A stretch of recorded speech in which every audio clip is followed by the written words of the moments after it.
Bonjour à tous et à toutes, car vous êtes de plus en plus nombreuses à nous rejoindre et à nous suivre, à vous intéresser au sujet, et ça c'est plutôt bien. Bon, j'espère que vous allez bien. Pour ma part, je reviens du Meaux Air Show, un des plus grands meetings aériens de France. On était, tenez-vous bien, 30 000 personnes. Ça fait 30 000 personnes comme moi, passionnés d'aéronautique, qui étaient présents sur place. Et du coup, 30 000 potentiels abonnés. Et ouais, parce qu'à l'heure où je vous parle, combien j'en ai moi? J'en ai un petit peu moins. D'ailleurs, si vous faites partie des 29 999 personnes, oui, puisque je me suis abonné à ma chaîne, qui étaient présents sur place et qui ne sont pas abonnés, eh bien, je vous invite à le faire en cliquant sur la petite case rouge.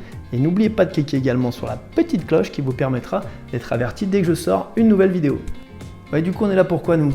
Alors, on a vu dans la dernière vidéo qui se trouve juste ici les différents avions que l'on peut retrouver dans les aéroclubs. Et aujourd'hui, on va s'intéresser à ce qui se passe à bord. Les ceintures s'attachent, s'ajustent et se détachent de cette façon. Enfin, je voulais plutôt parler de ce qui se passe à l'intérieur du cockpit, notamment les instruments de bord. Et juste avant, c'est le générique, il est juste ici, je vous l'envoie.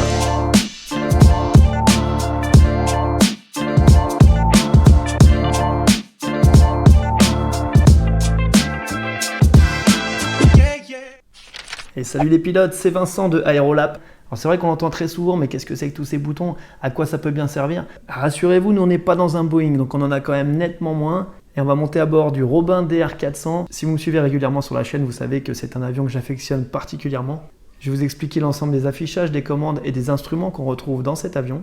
Bon, sachez que je ne vais pas rentrer dans le détail des mécanismes de chacun d'entre eux, non pas que vous soyez trop pour comprendre, pas du tout. Mais si je vous explique que l'antenne de pression totale placée dans un écoulement d'air uniforme est reliée à une capsule anémométrique, elle-même sensible à la pression totale moins la pression statique. bon, je perds la moitié de mes abonnés. Après, si vous voulez rentrer un peu plus dans les détails, vous avez Thibaut sur sa chaîne Good Pilot qui m'a pas mal servi, que je vous recommande et que je vous mets dans la description. Quoi qu'il en soit, si vous voulez vous lancer dans l'aventure PPL, vous serez obligé d'apprendre tout ça dans les moindres détails. Allez, c'est parti, on monte à bord. Et voilà, nous voici donc à bord du Robin DR400. Voici une représentation du tableau de bord de cet avion. Alors, il faut savoir que la plupart des avions monomoteurs à piston ont la plupart du temps les mêmes instruments. Ils peuvent être placés différemment. Et à titre de comparaison, voici l'intérieur d'un Cessna 150. Donc sur ce tableau de bord, on y retrouve un certain nombre d'instruments. Ça peut faire un petit peu peur au début, mais quand on y regarde d'un petit peu plus près, c'est pas si compliqué. Allez, on détaille ensemble tout ça. On commence ici à droite, vous allez retrouver un élément important, c'est l'horamètre. Cette petite aiguille que vous voyez là va vous servir à comptabiliser la durée et donc le tarif de votre vol. À chaque fois que vous allez allumer le moteur, l'aiguille va tourner et donc comptabiliser le temps que vous allez passer moteur tournant. Ensuite, des indications sur le fonctionnement du moteur, notamment la température du carburant. Ici à droite, des manettes de température cabine, réchauffage et désemballage. On continue ensuite sur le fonctionnement du moteur. Vous avez ici le nombre de tours minutes, la pression d'huile, la température d'huile, la pression carburant. Juste à côté, on va retrouver la pompe à carburant, on-off. Étant donné qu'on est sur un avion aile basse, le moteur étant plus haut que les réservoirs, on a besoin d'une pompe mécanique pour envoyer le carburant jusqu'au moteur. Ce modèle est doté d'un seul réservoir. Vous avez ici la jauge à carburant, la petite clé juste à côté pour sélectionner les magnétos, l'interrupteur batterie, alternateur et indicateur de charge de la batterie. Juste en dessous en rouge, on trouvera la manette de richesse pour le mélange, au milieu le frein de parc, puis à gauche le compensateur, appelé trim. Vous retrouvez au pied les palonniers et le manche pour actionner les gouvernes. L'action des gaz se fera avec la grande tirette noire. Les boîtiers que vous trouvez ici à droite sont des instruments de communication, notamment la radio et le transpondeur. Juste au-dessus, vous retrouvez les interrupteurs pour les phares, d'atterrissage, de roulage, les feux anti-collision et la réchauffe-pitot. Les trois boutons ici à gauche sont pour les éclairages cabine. Passons maintenant à ce qui nous intéresse le plus, à savoir les instruments de pilotage. Ils se trouvent en face du commandement de bord, donc à gauche. Le premier qui se trouve ici, en haut à droite, c'est un VOR. Couplé à ce boîtier de radio-navigation, il va nous permettre de nous donner des positions grâce à des balises situées au sol. Et ensuite, on retrouve les 6 éléments principaux sur lesquels on va passer un petit peu plus de temps. Les fameux six-packs. Et le premier dont on va parler, alors celui-là est vraiment important, il s'agit de l'anémomètre. Terme du XVIIIe siècle composé du préfixe anémo, en grec anémos, qui veut dire vent. Oh non, tout ça on s'en fout. Donc l'anémomètre, appelé aussi le badin, à quoi il sert? Eh bien, il va nous indiquer la vitesse de l'avion par rapport à l'air qui l'entoure. Et autant vous dire qu'il est primordial, car sans vitesse suffisante, l'avion, il ne peut plus voler. Et c'est donc lui qui va nous donner ces informations. Il peut être gradué en nœuds, ou en km/h, ou encore en miles par heure. Et vous remarquez 3 plages de couleurs.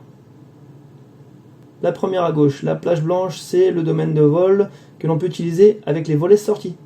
La verte, le domaine de vol normal, donc les volets rentrés. Et pour finir, la jaune, c'est une zone de vol à vitesse élevée, mais qui est réservée à un air calme et non turbulent. Au début et fin de chaque arc de couleur, il y a des vitesses spécifiques. Donc tout en bas de la plage blanche, c'est la VS0, Velocity Stall. C'est la vitesse minimale avant le décrochage volet-sortie. La même chose pour l'arc vert, c'est la VS1, Velocity Stall. Donc vitesse minimum avant décrochage en lice, c'est-à-dire volet-rentrée. La limite haute de l'arc blanc, c'est la VFE, pour Velocity Flaps Extended. C'est donc la vitesse maximum autorisée avec les volets sortis. Oui, au-delà de cette vitesse sans rentrer les volets, vous allez tout péter. La limite supérieure de l'arc vert, c'est la VNO, pour Velocity Normal Operating. C'est la vitesse max en utilisation normale de l'avion. Et pour finir, tout en haut de la plage jaune, il y a un trait rouge, c'est la VNE, pour Velocity Never Exceed. Never. Bon là, pas besoin de vous expliquer ce que ça veut dire, hein, je pense que vous avez compris. Non, on a dit c'est pas la peine d'expliquer. Allez, on passe au suivant, il s'agit de l'horizon artificiel. Ah, il est important celui-là aussi. C'est un instrument gyroscopique, il faut donc que le moteur soit tournant pour qu'il fonctionne. Alors lui, il va nous donner la position de l'avion dans sa masse d'air. Il nous donnera des informations sur l'assiette, à piquer ou à cabrer, mais aussi les inclinaisons. Alors pour l'assiette, ce sont les petits traits horizontaux juste au-dessus et en dessous de l'horizon artificiel. Ils sont gradués 0, 10, 20, selon si on monte ou si on descend. En haut, les degrés d'inclinaison, selon si vous inclinez votre avion à gauche ou à droite, de 0, 30, 45, 60, voire 90%. Alors c'est important parce que si vous vous retrouvez accidentellement dans un nuage, cet instrument, il vous sera bien utile. D'ailleurs, pendant votre formation PPL, votre instructeur vous simule une visibilité nulle. C'est ce qu'on appelle l'IMC, quand les conditions météorologiques obligent le pilote à voler aux instruments. Et il vous met une espèce de casquette opaque ou des lunettes bien spécifiques qui vous empêchent de voir tout ce qui se passe à l'extérieur. Vous ne voyez que les instruments du cockpit. Ça va simuler une entrée dans un nuage ou un brouillard épais. Et vous retrouverez tout ça dans une vidéo spécifique, exercice, examen PPL. Allez, au suivant, l'altimètre. Ah, il est important celui-là. Non, mais c'est vrai. Par exemple, si vous le voyez tourner comme ça, c'est pas tellement une solution d'avenir. Alors, comme son nom l'indique, il va vous donner une indication d'altitude. Oh, si c'était si simple. Alors, il va nous donner une distance verticale par rapport à un calage de référence. Calage qui peut être le QNH, le QFE ou le 1013 hectopascal. Bon, bref, ça devient un peu technique là. Mais pour faire simple, il y a donc plusieurs niveaux de référence possibles. Le premier, ça va être le sol. Dans ce cas-là, on parlera de hauteur, entre le sol et le haut d'un immeuble par exemple, 35 mètres de haut. Le second sera le niveau de la mer. Donc là, on parlera d'altitude, entre le niveau de la mer et le sommet d'une montagne par exemple, 2500 mètres d'altitude. Et en aviation, on utilise aussi un troisième point de référence qui est l'isobar 1013,25 hectopascal. C'est le calage standard ou 1013. Bon, je ne vais pas détailler dans cette vidéo la ligne de pression isobar, d'autres le feront bien mieux que moi. Retenez juste que le QFE, c'est le calage par rapport au sol, le QNH, le calage par rapport au niveau de la mer, et le calage 1013 par rapport à l'isobar 1013. Donc nous, en règle générale, on utilisera le plus souvent la référence QNH pour les altitudes en dessous de 3000 pieds, et cet altimètre, il est gradué en pieds. La grande aiguille indique les centaines de pieds, la petite les milliers de pieds, et la très fine les dizaines de milliers de pieds. Et ici à gauche, la petite fenêtre qui nous indique le calage de référence. Passons maintenant à l'indicateur de virage couplé avec la bille. Alors lui, il indique le sens du virage à gauche ou à droite, mais aussi le taux de virage standard. Le virage standard, c'est quoi? C'est le taux qui permet d'effectuer un virage à 360 degrés en 2 minutes. La bille, elle va nous donner une indication sur la symétrie du vol. En clair, pour que l'avion soit totalement symétrique dans sa masse d'air, il faut que la bille soit parfaitement au milieu. Et pour corriger l'action, on agira avec les pieds sur le palonnier. Le conservateur de cap.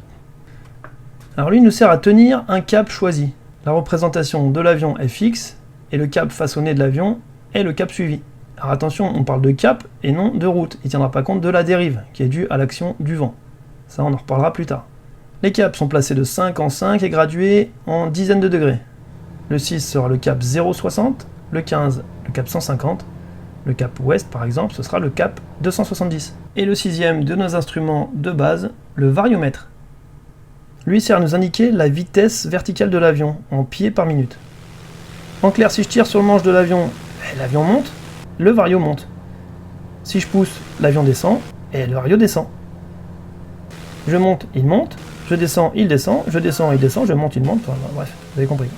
Mais il indique aussi le taux de montée et de descente en pieds par minute.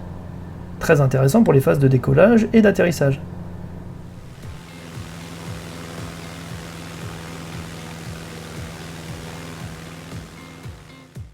Et c'est maintenant la fin de cette vidéo, j'espère qu'elle vous a plu, likez-la si c'est le cas, n'hésitez pas à me le dire en commentaire. N'oubliez pas que vous pouvez me retrouver sur YouTube, sur Insta, sur Facebook et le site www.aerolab.fr.